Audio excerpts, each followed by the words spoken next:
And so I want to give you a little bit on this wonderful man here standing next to me. I've been with him since the beginning. Anyone that doesn't know me, my name is Lisa, by the way, Lisa Lynn Evelyn, and I started this foundation to help all patients with autoimmune diseases, not just lupus. Definitely we all share a lot of similar backgrounds, and I have to say that this wonderful man next to me has really been there for me from the beginning, since I was diagnosed in 1993. He's been at my bedside, till midnight sometimes, just, watching over. So he's been very dear. He's a wonderful man, very knowledgeable, so I'm really excited to hear him speak tonight. And he's a rheumatologist at Rheumatology Associates, Dr. David Staub. Welcome him. Thank you.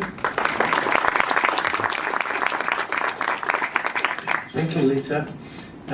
Lisa had asked me to give a talk to the group, and we were trying to come up with a decision as to what the content would be. And one of the things that patients with rheumatic diseases in general, and other people who don't have them, kind of struggle with is, how do we decide whether a person has this disease or that disease?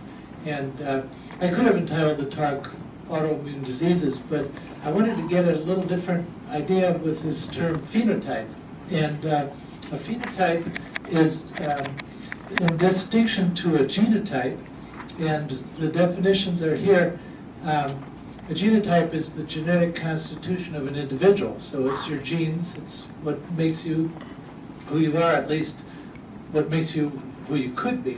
And a phenotype is a little bit different. It's the set of observable characteristics of an individual resulting from the interaction of the genotype with the environment. So a person is made by their genes and by whatever happened to them along the way.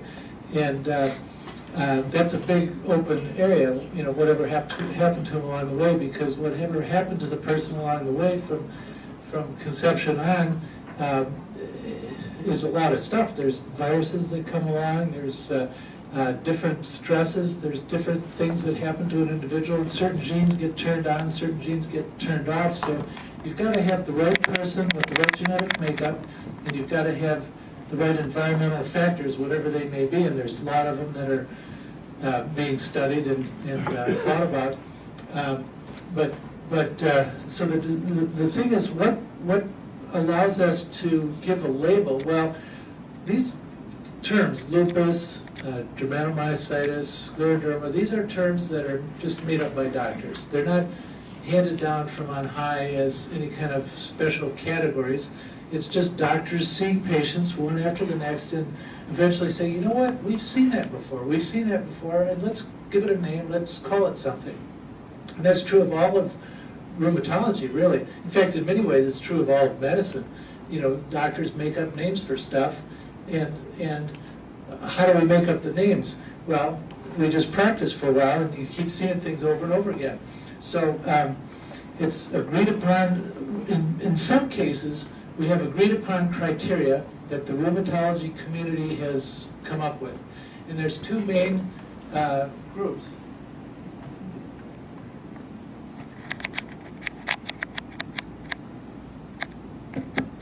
There's two main groups in rheumatology: the American College of Rheumatology, which is the ACR, and then EULAR, which is the European League Against Rheumatism, and that's, of course, in Europe. And it's the professional groups in both continents that largely have defined these rheumatic diseases, at least some of them. There's some that are more common and they get agreed upon more readily. The less common ones don't have as much consensus opinion about.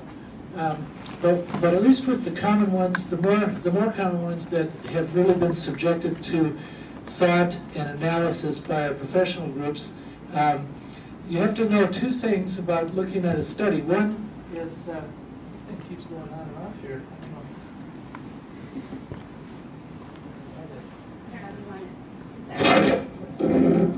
Yeah, okay. Well, if it goes off again. We can hear you pretty well. Can you? It seems like it's on and then it just goes off after a while. Hello.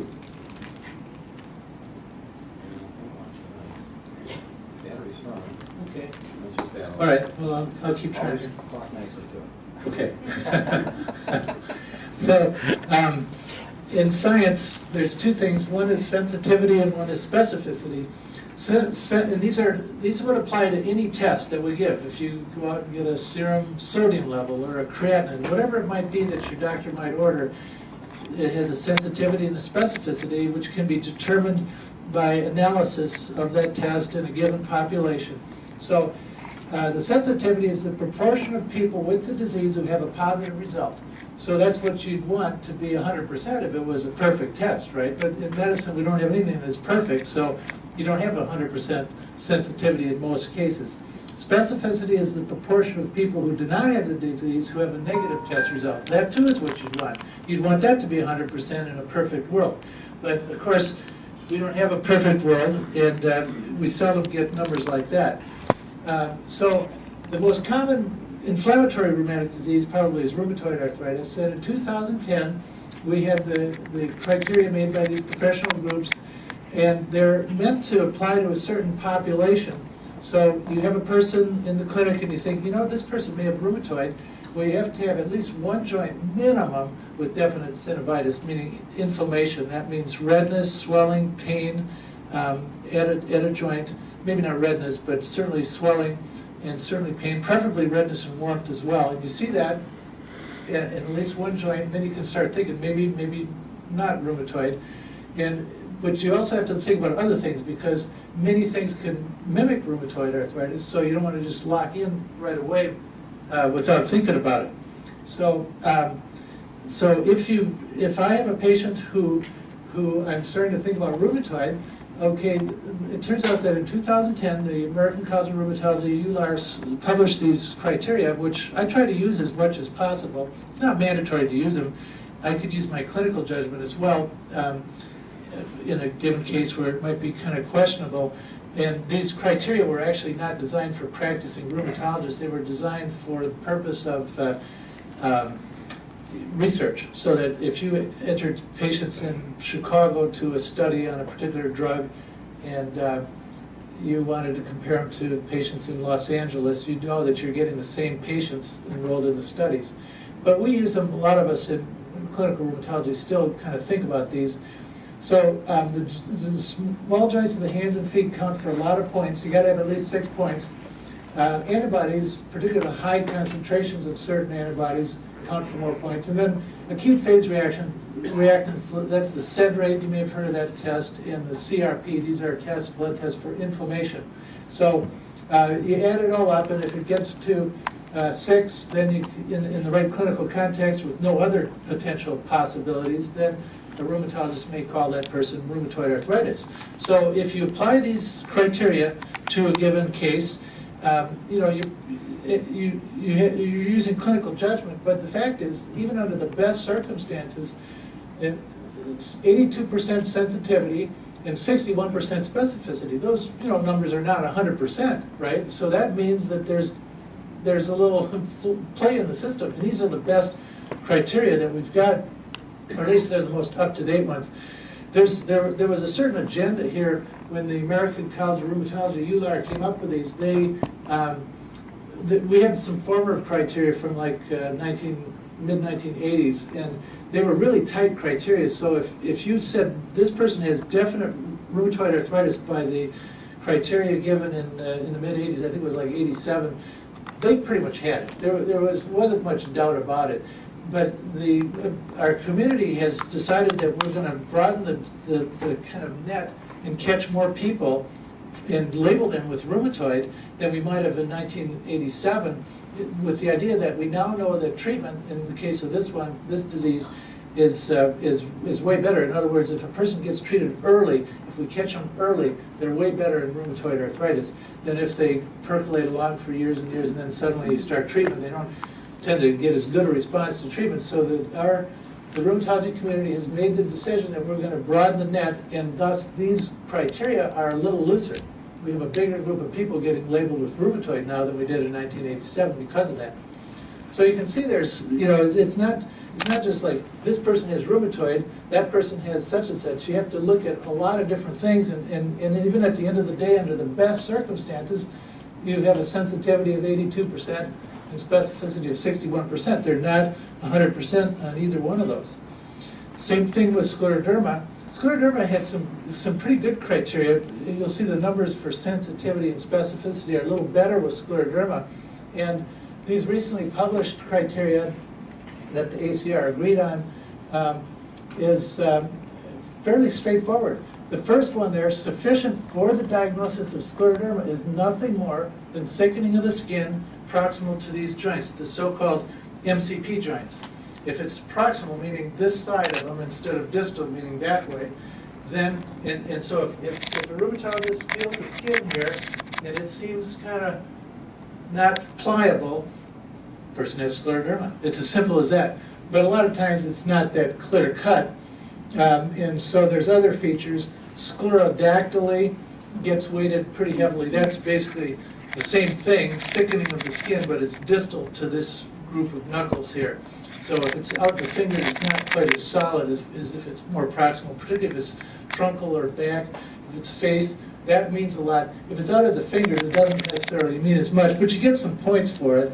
Raynaud's phenomenon, many of you may know that. That's where the hands turn white in the cold. It has to be cold-induced phenomenon. So it's January, you step outside on a cold day and hands turn white, or feet, and then it's painful. And then you bring them in and you come back in, warm up, and then they turn red and then blue. So it's a triphasic white, red, blue. In fact, I've often thought it's kind of patriotic, as you go through these sequence. But anyhow, Raynaud's, certain autoantibodies are kind of, we say pathognomonic, meaning it's very indicative of scleroderma. Pitting scars on the fingertips, digital ulcers, telangiectasias, that's a kind of little tangled web of blood vessels that you see on the skin. And then you can take a microscope to the nail folds and put some special mineral oil or some jelly on there, and you can look through them and see the capillaries, and they look a certain way.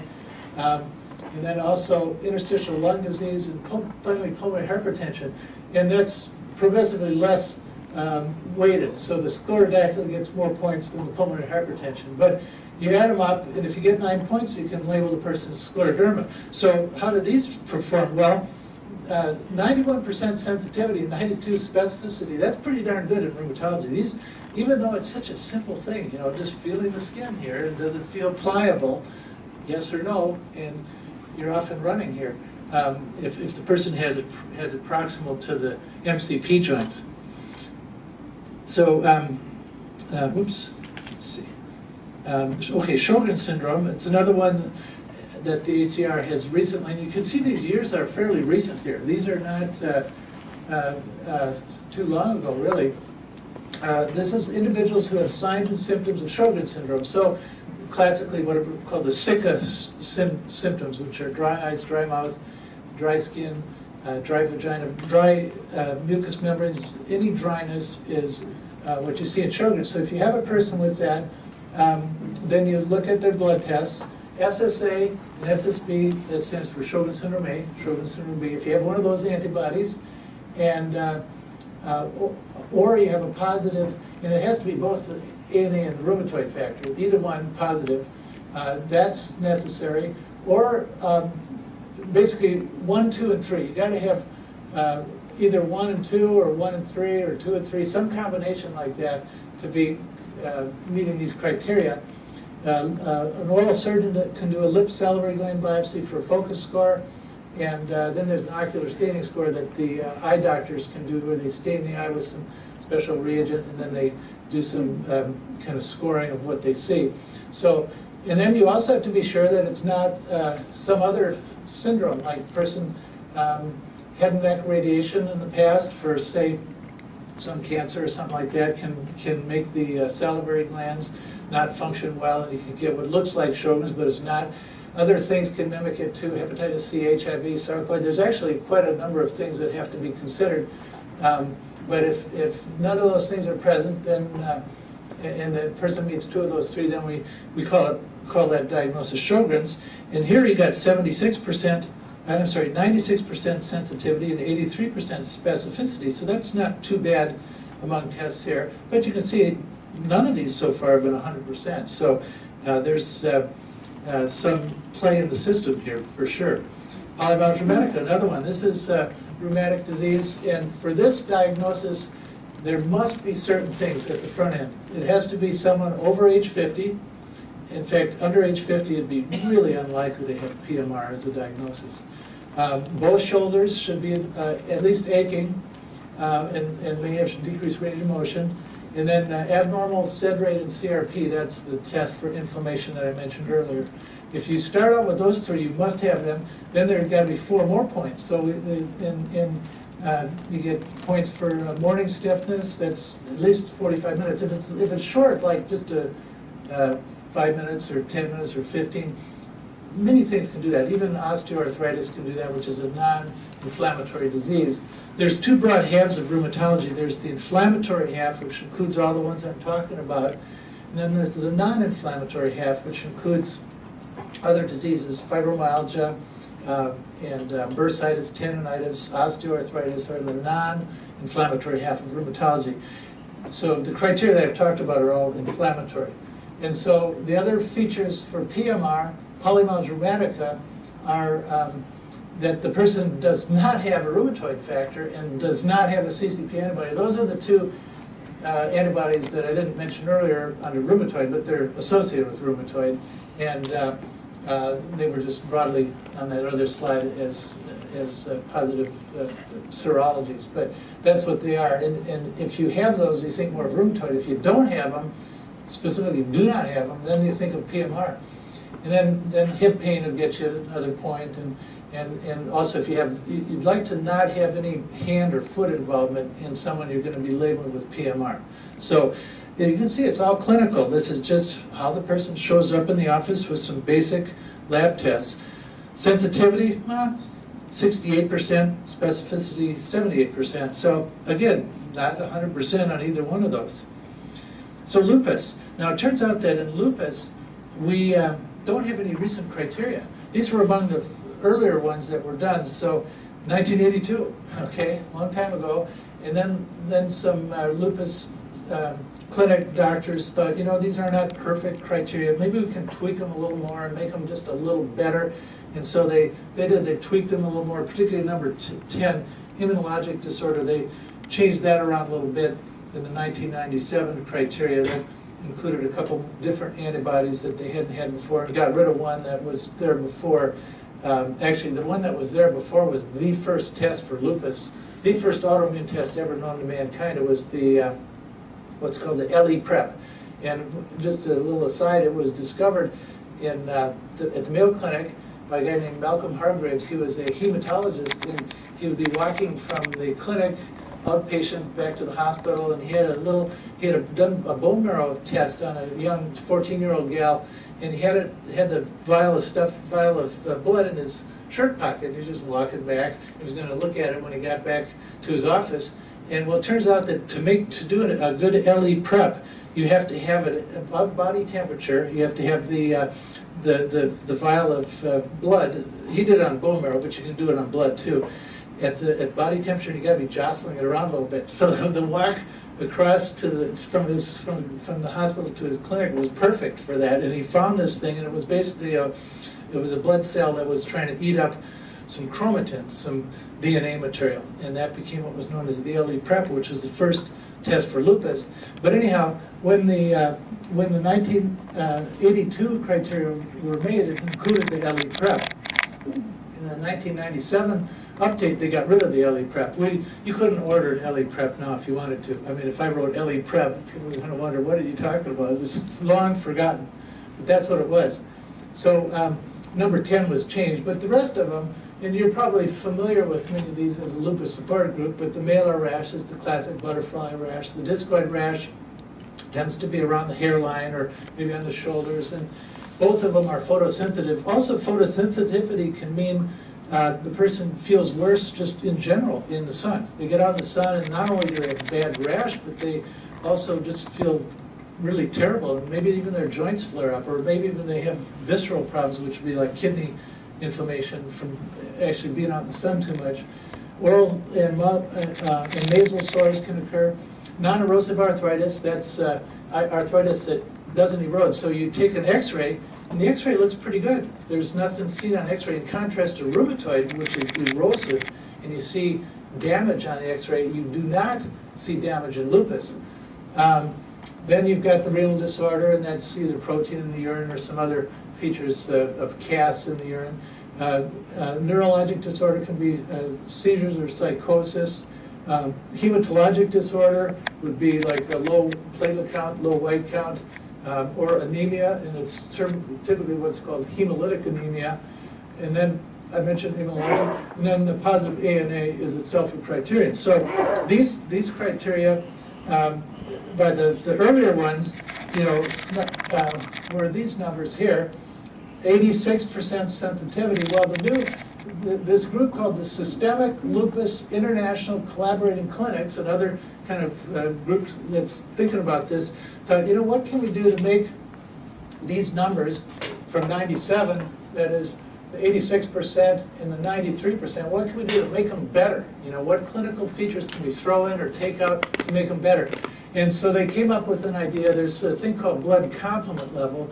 Blood complement is a protein that complements the immune system. So the immune system does its work. We all have immune systems to fight bugs. And the reason we have lupus in some individuals is because the immune system goes awry and begins attacking the body. And in the process, whether it's fighting bugs or attacking the body, it uses complement. Complement is a blood protein, and it's been known for a long time that lupus patients typically have low complement levels. It gets consumed. This blood protein gets kind of used up when there's inflammation that's causing lupus. So, and particularly if it's a big vascular bed. So if someone has like lupus kidney disease, the kidneys have a lot of blood vessels flowing through them, or lupus brain disease, or lupus skin disease, where there's a lot of blood vessels, then you can consume a lot of complement. You see low complement levels. And that's pretty common in lupus. So this collaborating clinic group thought, we'll throw some complement testing into the mix and see if we can get these numbers better. And they did get the one better, quite a bit. Sensitivity got better. The other one, specificity, didn't really change that much. So far, these haven't been firmly adopted by the ACR. The American College of Rheumatology has other criteria for other things. You can see gout is listed there. A long time ago, one of the first ones. Osteoarthritis, some criteria for that. Giant cell arteritis, 1990. 1990 was a big year. You can see giant cell arteritis, Wegener's granulomatosis. There were other forms. Wegener's is a kind of a vasculitis. And Wegener's, actually we're not supposed to use that name, Wegener's. There's a guy who's done a lot of research on the original Hans Wegener from Germany, and it turns out he was a Nazi. And so they've been trying to get his name out of well, actually, his name, he wasn't clear. He was in the Hitler Youth Group as a child, but later as an adult, he wasn't clearly is clearly in line with the Nazis. So there's a little question about him. There's another guy named Hans Reiter, and he clearly was a Nazi, and they're getting rid of his name. His disease, so-called Reiter's disease, which is a rheumatic disease, is now being switched over to reactive arthritis. So it's like Prince is the artist formerly known as Prince. So Reiter's disease is the disease formerly known as Reiter's disease. We should have a symbol for it or something. But anyhow, there's other forms of vasculitis that if you go to the ACR webpage, you can see all these different ones like Haynock shoreline purpura and Church-Strauss vasculitis. There's a bunch of them, and each of them have their own criteria that were approved by the ACR. And then fibromyalgia, 1990. And then there's been some thought about tweaking those a little bit. In 2010, there were some preliminary diagnostic criteria. They haven't firmly been accepted as yet. And likewise, the chronic childhood arthritis, there were some criteria that were actually originally approved in 1997, but they're starting to think about tweaking those a little bit too as of 2005. But that isn't been firmly adopted by the ACR. So the point is that the rheumatology community is trying its best to come up with ways of doing better than just a doctor sitting in the office saying, you know, I've seen that before, I'm going to call it something. So we're all getting together and we're coming up with these names and these diagnoses and trying to be as tight about it as we can.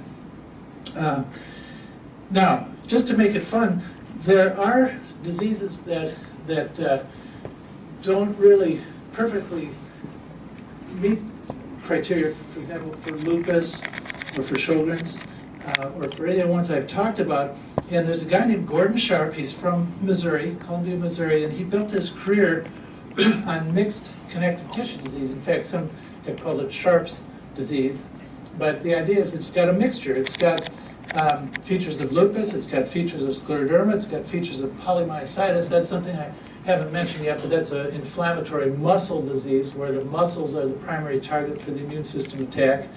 So you get those all mixed together, and then often there's some erosive arthritis that kind of looks like rheumatoid, and then there could be Raynaud's early on, and later on people with this can sometimes get really ill with pulmonary hypertension, which is a high blood flow to the lungs. Basically, the heart has two big vessels leaving it, one the aorta that feeds the body at large, but the other is the pulmonary artery, and that feeds only the lungs.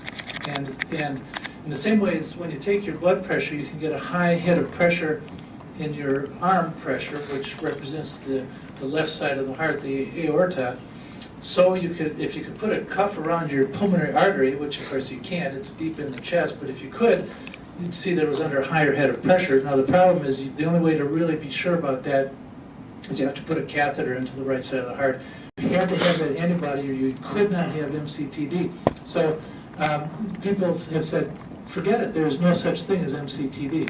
It's just that you haven't waited long enough. It's someone who's going to have lupus one day or scleroderma one day or polymyositis one day, or maybe one day they'll get outright rheumatoid. But you shouldn't use that term. But the fact of the matter is there have been thousands of reports since then in the last 30 years of lots of people talking about MCTD. And I myself have used the diagnosis occasionally in my practice, and I believe it is a real entity. It seems like it's a little different than the others. So I have used it, but there are people who still doubt that it's a real entity. Now, overlap syndrome, that's a little different. MCTD is this defined list of things that includes the high RNP antibody. Overlap syndrome is nothing more than a person who has rheumatoid and a person who has lupus, or a person who has scleroderma and a person who has Sjogren's syndrome. It's just a combination of two things. A person has met criteria for one, and they've met criteria for the other, and they now have two things, or maybe more occasionally, and that's called an overlap syndrome. In fact, the lupus rheumatoid one is probably one of the more common of the overlap syndromes, and it's in the literature it's termed lupus, is what they call it. So,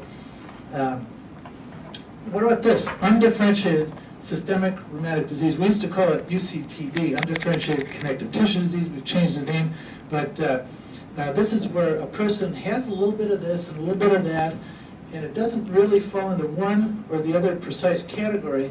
And it's probably better to use this term because it keeps you open-minded about the future.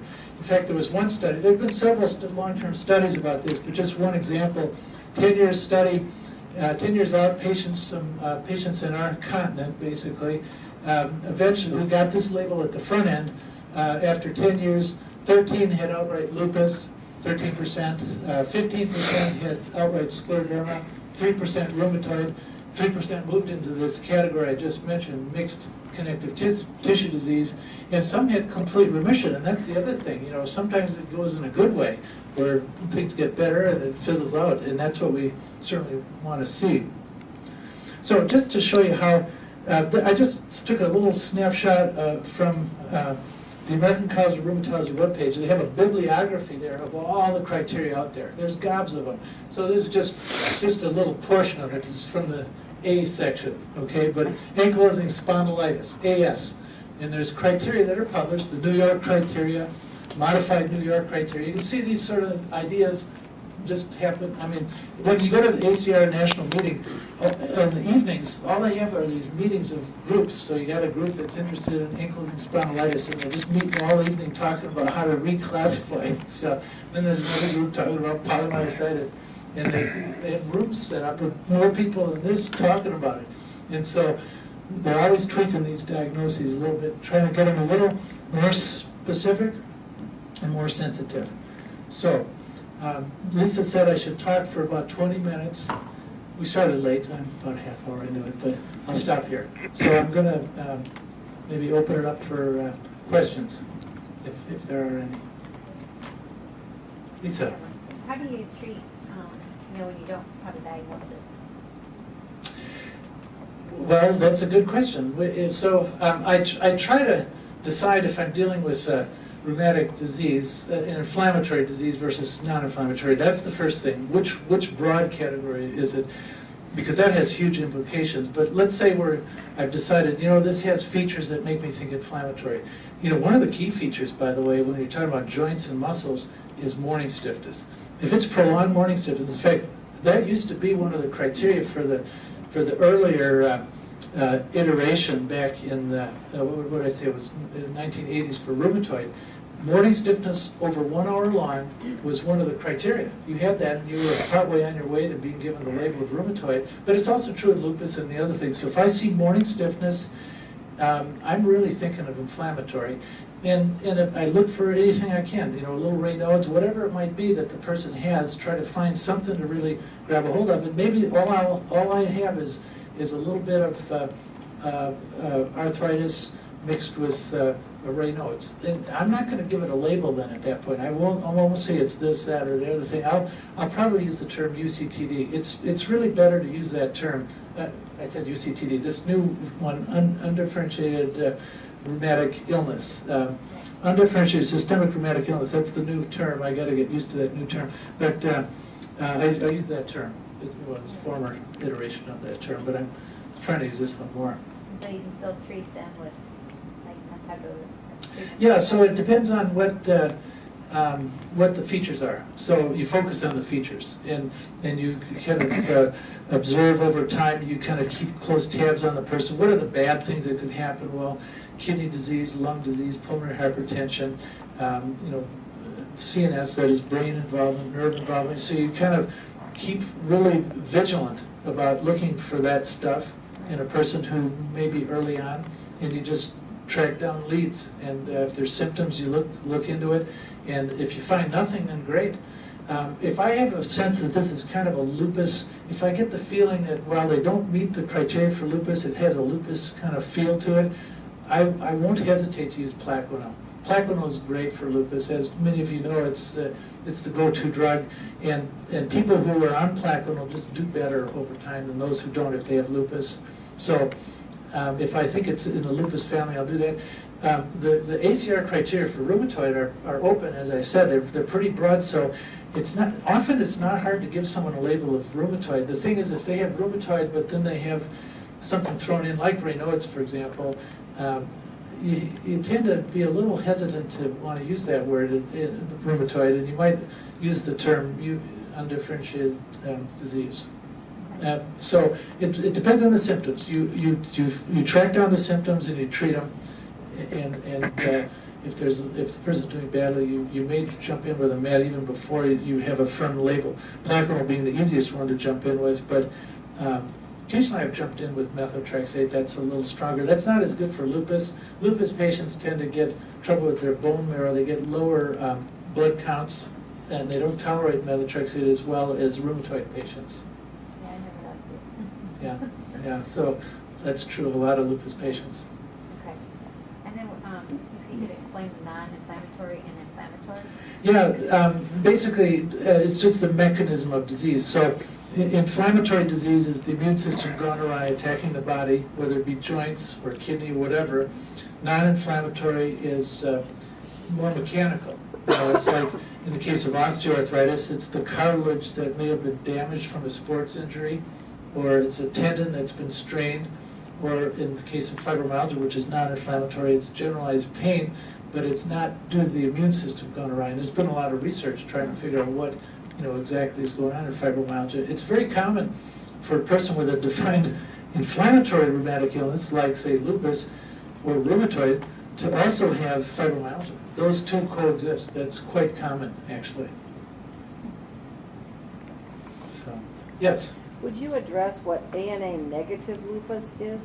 Yeah, ANA negative lupus is when the person has features of lupus, say from that chart that I gave, and like say they have pleurisy and they have joint pain and they may have photosensitivity, but yet their ANA is negative. And it turns out that the ANA that it's getting better. We see less of that now.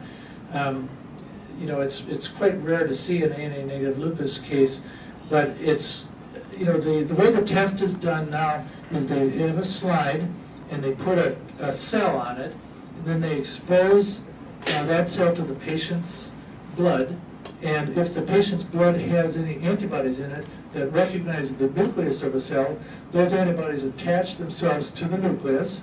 But you couldn't see that if you just looked at it under a microscope, so there's another step that has what's called fluorescein. It's a substance that kind of glows green, and you hook that onto the antibodies. It's a bunch of steps in the lab and putting this stuff on. But eventually, after you've prepped it up the right way, you look at it and see if the antibody is now lit up on the nucleus, and you can say it's an ANA, and there's different patterns associated with it. But if you have, if the old technology used a mouse kidney cell to start with, well, mice are different than humans, so that was the main reason for the ANA negative. And there used to be about 5% of lupus patients had negative ANAs because of that technology. Nowadays, we don't use the mouse kidney as the cell to start with. It's called the HeLa cell. Has anybody heard of the HeLa cell? The Immortal Life of Henrietta Lacks. It's a popular book. It was a bestseller. Do you remember that name? It's a great book. If you want to read a wonderful book about science, it's a gal who's dead, died maybe in the 1940s or I forget when, but a long time ago. But she was at Johns Hopkins. She had a gynecologic tumor. I think it was a uterine cancer. And that was back in the day, and so they harvested, you know, tissue as they were treating her. They did a hysterectomy or whatever, and these cells from this cancer were then available to a researcher at Johns Hopkins, and they did research, and they were able to keep these cells alive. You know, cancer cells are aberrant to begin with, so they stay alive in certain cultures. Anyhow, to this day, although Henrietta Lacks died decades ago, her cells are living. In fact, every day I order an ANA, it's Henrietta Lacks gynecologic cancer cells that are being used as the substrate. It's no longer a mouse kidney cell.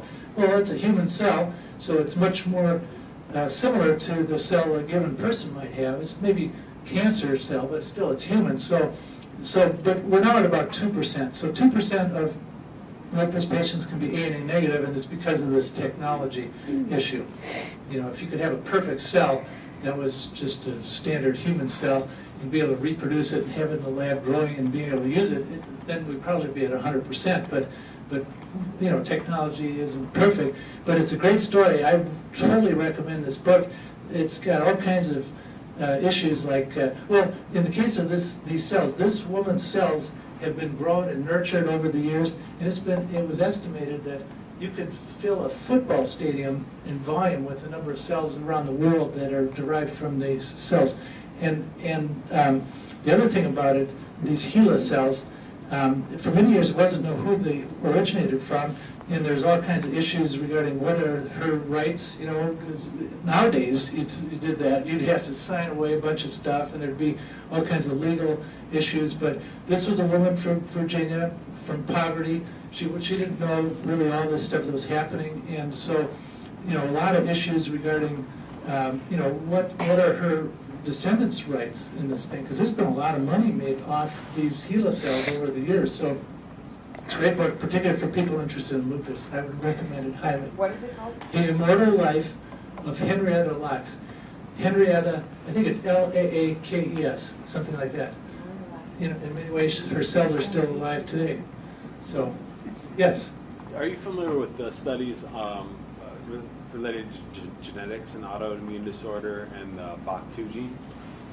Well, regarding breast cancer, Well, the article I was reading was talking about how they were studying a lot of the autoimmune disorders, and there was an irregularity in the genome with related. They called it the BOC2 gene because it was the orchestrator of the autoimmune area. Yeah, I'm not familiar with exactly what you're talking about, but I know that there's been a lot of genes that have been looked at, and there are certain genes that are more closely related to lupus, and certainly we see rheumatic diseases in families. It may not be descending, like you can predict certain characteristics, like eye color, you can follow through the generations, but it's not that precise. You might have a niece here, and you might have a grandmother there, and you might have someone else there. It's kind of sporadic. It's not, there isn't really a single gene for lupus, but there are some genes that are more associated with it. In this article anyway, they basically targeted this area of the gene they were studying in mice, and they could go in and physically damage this area of the genetic, however that works, and the mice would develop some sort of autoimmune disorder depending on how it was damaged. And then they did gene therapy to actually bring them back to being normal.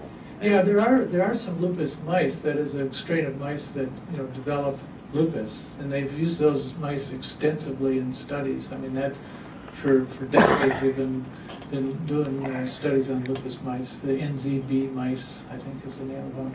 How long But, does lupus might live? I gotta say that I can't give you a lot of details about The average that. mice house only lives 4 years. Yep. I learned that today in Yeah.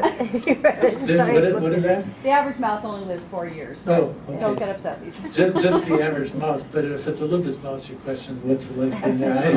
I don't know. You could probably Google that. I bet you so you can Google how long does, but the thing is, these lupus, so the question is, how long does a lupus mice live just untreated? But, they're doing all kinds of manipulations on these mice.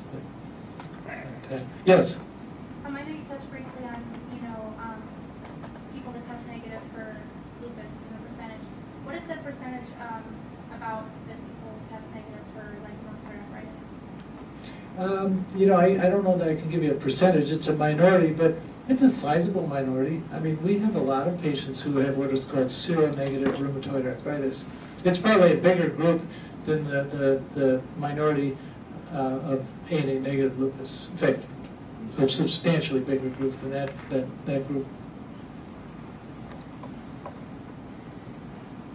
Yes? Of course, for the conditions that you listed, when is it any way that the symptoms can be misleading sometimes? I mean, you diagnose them and then they keep coming back, you figure out, you see, oh, this is possibly something else. Yeah, I mean, that's really the primary problem. Things.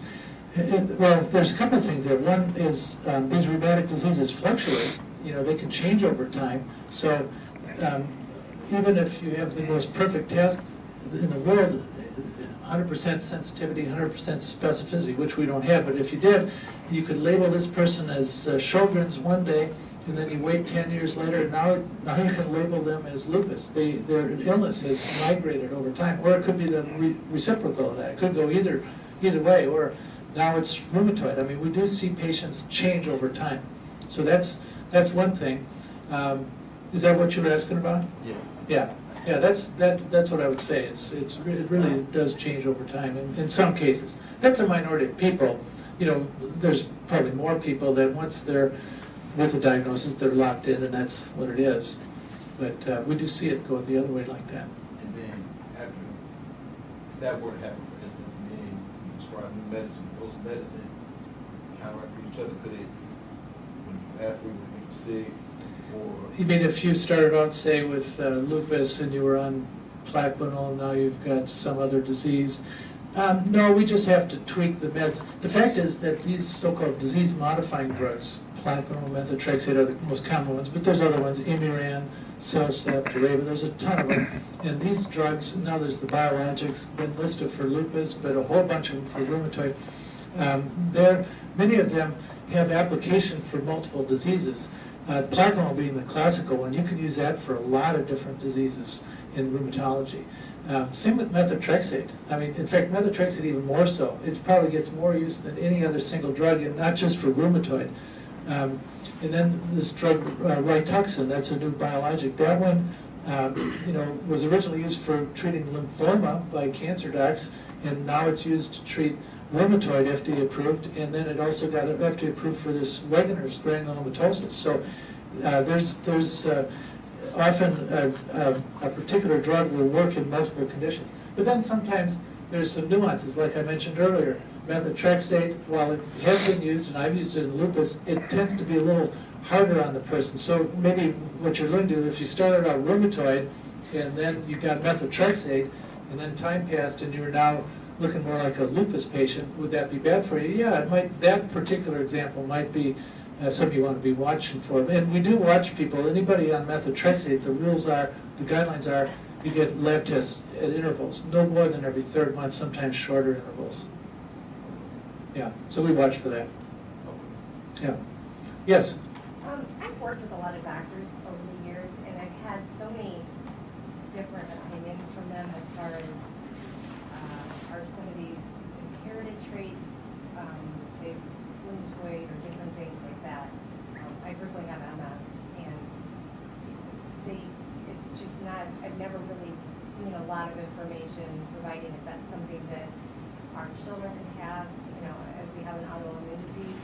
In your field, do you guys see any of these genetic diseases tied to something that can be passed on down to the generation? Yeah, I mean, there's a little bit of a tendency there. I mean, we do see it clustering in families a little more, but like I was saying earlier, it's not 100%. So mom has lupus, that doesn't mean the child will have lupus, because that child has half the genes from the dad. So, it's not a 100% chance that child will get lupus, but it's a higher chance than just someone else, age-matched control.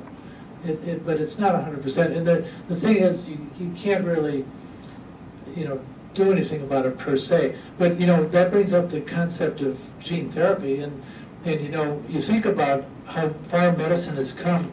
We've got the Human Genome Project that finished. It was a federal program that finished ahead of schedule, under budget, and it did an amazing thing that, in my view, was bigger than landing someone on the moon. It mapped out the human genome. Okay, the genes that make us down to the last nucleotide base. So it's pretty amazing what they did, and that's now online. That's the other amazing thing. I think it's absolutely wonderful that the guys involved and gals involved in that at the NIH said, look, we're going to put this online, and we're going to make a rule that every time in some lab, when someone comes up with a gene sequence that's part of the human genome, boom, online it goes. And that way, if you're in Copenhagen, you're working on the sequence that's, someone in Los Angeles is working on, and you're working on the segment right next to what's already been published, it really helps you to know what's right next to you if you're trying to sequence the entire genome, and they were able to do it. So anybody in this room tonight can go online to the National Institute of Health and look at the Human Genome Project, and you can see the gene sequences for all kinds of stuff. It's unbelievable. And so we've gone from not knowing anything about the human genome to knowing the thing, at least the structural DNA. There's all this junk DNA, quote, junk DNA, that nobody has figured out exactly what it's for, but it does stuff. It has to be figured out. There's a bunch of genes that are there that nobody can figure out what they're for, but we'll figure that out eventually, and it's amazing. So the answer to that question now, we don't really have gene therapies, but there'll come a day. If I was in medical school now, I would study genetics, because genetics is the whole deal. I mean, eventually there'll come a day when we can just tweak a little bit, a bad acting gene here, just tweak it, and off the person goes in a new direction. That's going to happen. It may not be this year. And by the way, if you're going to be voting, vote for someone who is pro-NIH, because the National Institute of Health is unbelievably good use of money, in my opinion. That's a little political thing here before the November election, but I'm going to tell you that is a good use of government money, and I'm probably abusing my rights here as a speaker to say that political thing, but it is true. Yes? What have you ever prescribed thalidomide for the use of lupus? I've tried to, and I've tried it twice. Both times, because of all the rigmarole that you have to go through, the patient said no eventually. And the rigmarole involves a bunch of questionnaires, and they scare the heck out of the person, so eventually they think, you know what, maybe I don't want to go on this after all. I got to sign up for it. I don't think I could hear, Oh, thalidomide, the question was, have I ever prescribed thalidomide? Do you know, first of all, maybe I should say, what is thalidomide? Back in the 1950s, it was given as a morning sickness pill for women who were pregnant.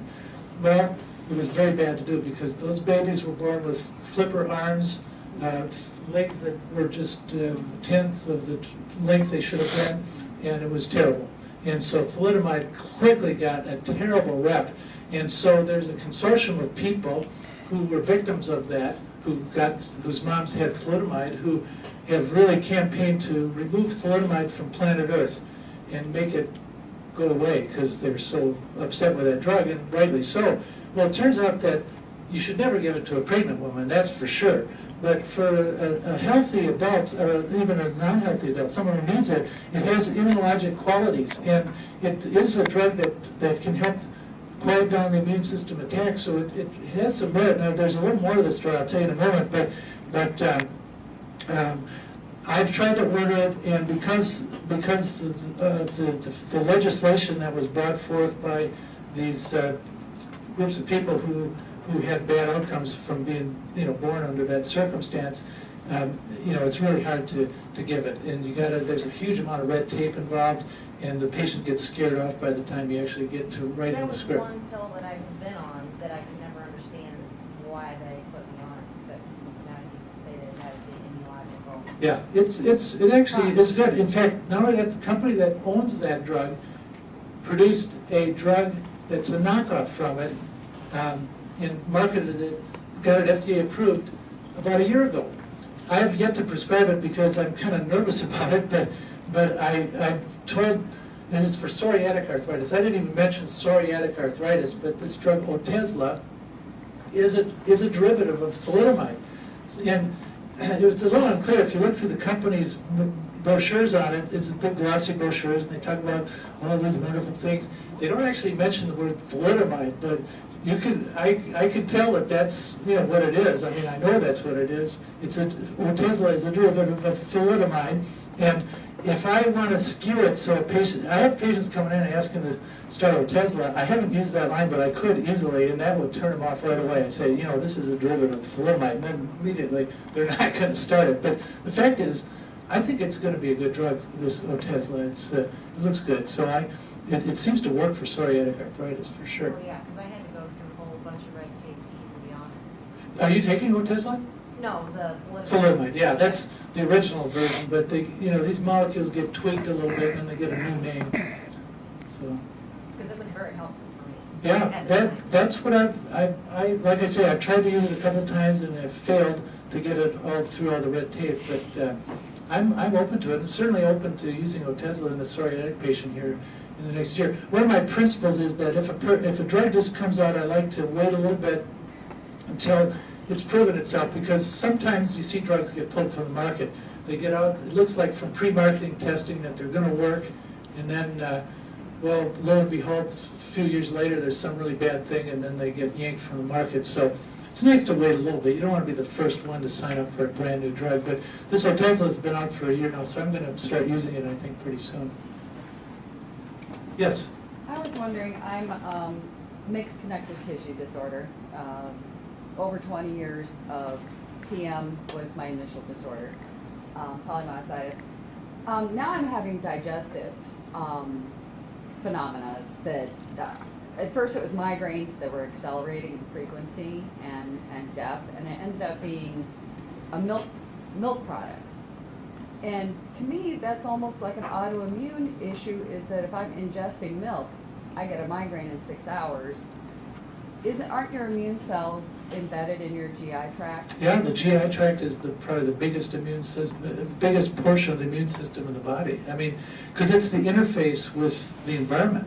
When you think about it, this has been a question I've been thinking about a lot lately, and I could talk about it. Where does the individual start in the environment end? We have bugs all over us. It's been estimated that every human being has between 5 and 10 pounds of bacteria crawling in them and on them, okay? So that's just how it is. It's part of life. And we're recognizing that more, and that's why people are taking probiotics, which are actually bacteria that you're ingesting. And of course, we've all got bacteria like crazy in our bowels. And so the bowel wall is the interface between the environment. So really, even though my skin defines where I am in space, really, there's the environment inside of me, because it's bowels in there. And so they have bacteria, and it's the GI tract that keeps that environment out from our organism, ourselves. So, I think, I don't know, it's just kind of an interesting Well, thought. I've been reading, there's some, what they call second brain studies or brain digestive immune studies that are going on regarding that. But the fact that I'm on steroids and the upper level of CellCept, I just question, is it more likely a diverticulitis or, does CellCept and prednisone abate issues of GI problems? Well, yeah, it depends a lot on what the underlying problem is. I mean, fundamentally, a person could have an immune disorder, like there's Crohn's and ulcerative colitis, which are defined bona fide immune system disorders that affect the GI tract, and so a person could have that, in which case they need more immune controlling medicine, like the TNF blockers, the traditional Remicade and whatnot are used there. But on the other hand, if there's too much prednisone in the system, then you can get bacterial overgrowth, where the bacteria get the upper hand and they start messing up the GI tract. So it's kind of a dilemma, I mean, to figure out which one it is. Is it the bugs getting the upper hand, or is it the immune system causing the inflammation? Which is it? And that really drives the answer to how you treat it. Thank you. Yeah, amen. Yes? You mentioned Plaquenil. When you would prescribe Plaquenil to a patient, what would be the typical amount of time that we would expect before seeing if it's going to work? So the question is, how long do you wait after you start Plaquenil to expect improvement? I mean, we for most of the disease-modifying drugs, we tend to wait preferably up to 6 months. Sometimes a little shorter time, but to give it a good 6-month trial is good. In fact, there's one of the biologics we even wait longer. That's Orencia. You can maybe see some effect in rheumatoid arthritis with Orencia after 6 months. Sometimes it's even past that, but some other drugs are a little shorter. But in the case of Plaquenil, I'd say I'd require 6 months. If I didn't give 6 months of trial and the person has been at 4 months, I would try to encourage them to hang with it for longer. So I guess my second part would be, what are you looking for to see if they're not, like if the symptoms are still there, they're still tired, they still have the rashes still, but the blood work looks a little better. Yeah, I mean, we look It's been a at year and a half, I guess.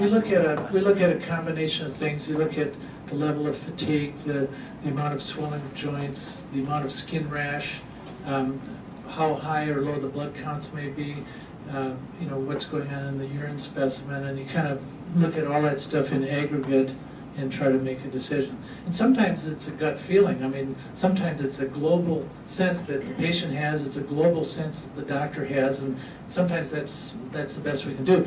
In my practice, we've instituted the Rapid 3 test, and this is a simple questionnaire. Every patient, every visit has to do it, and they have to log in and on our computer answer questions like, can you lift a cup to your mouth, and can you walk 2 miles, and this, that, and the other thing. And depending on how they answer those questions, they're assigned points.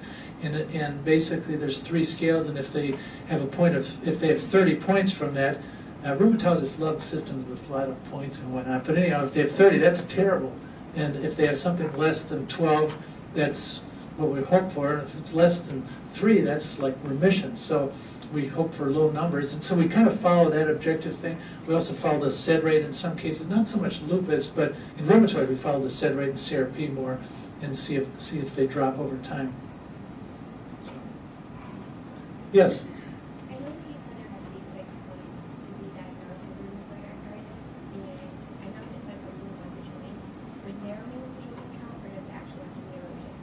Well, and those criteria, those did not include any X-ray parameters. In contrast to the earlier 1980s criteria for rheumatoid, which did require X-rays, these recent ones, no X-rays required. So you can see the patient in the clinic, and as long as you have access to the lab tests and being able to examine the patient, that's all you need.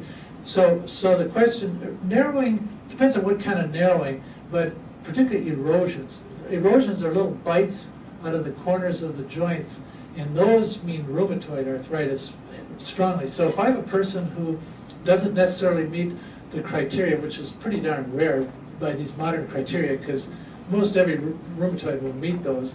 But if I have someone who I'm unsure about, but I have X-rays that have erosions, that trumps everything. I mean, then that's really solid, especially if they look like rheumatoid erosions. There's some gout erosions that can look a little different, but if they look like rheumatoid erosions, that's hard to argue with. I do have a question. Yeah. I saw you on the 14th and you ordered X-rays for me, and then I saw a orthopedic specialist on Thursday, and he said that I have narrowing of joints, where I think everything needed to are. But he told me that for the blood work, it normally doesn't show up until like the 4th or 5th after your life. Is that true? So are you talking about which blood work in particular? He said the ESR, the CRP, basically said those two. Well, you can't go 100% on sed rate.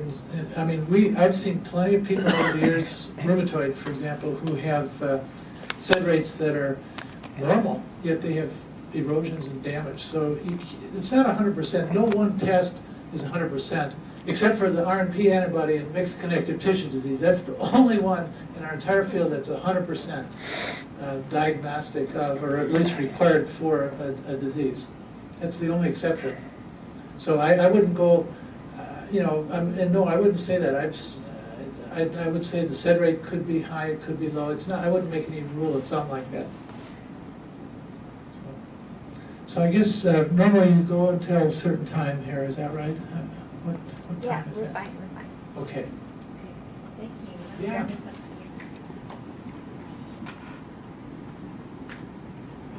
Well, thank you very much. I appreciate that. Appreciate you. It's That's great. Wonderful. Nice. Wonderful. All right.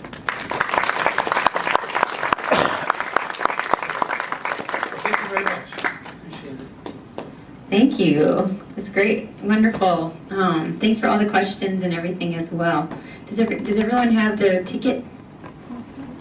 Hey, Lise, do you want to grab me that? Need a little drum roll.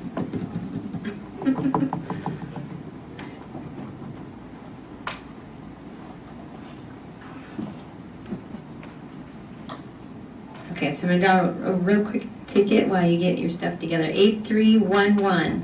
8311. Ooh, all right.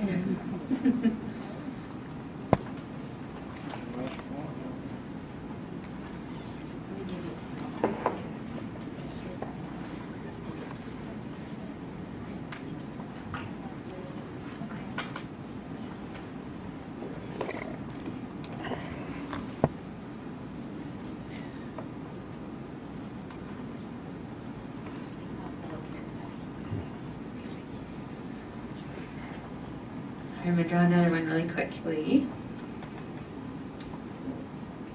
8321. Is that you? 8321, is that you? All right.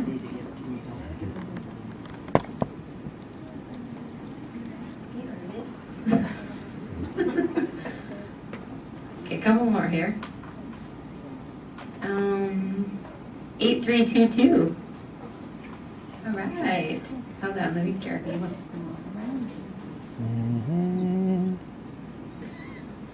Okay, one more.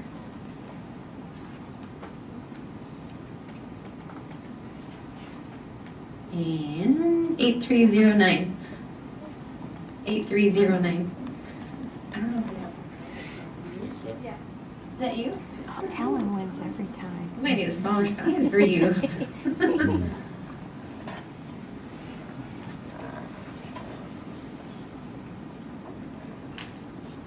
Okay, and I'll go back to that in just a little bit. I want to thank Dr. Staub so much. We really appreciate him. Again, round of applause for him. I don't know about you, but I got a lot of good information. Very intelligent man. I'm blessed to have him. So thank you. Have a wonderful night.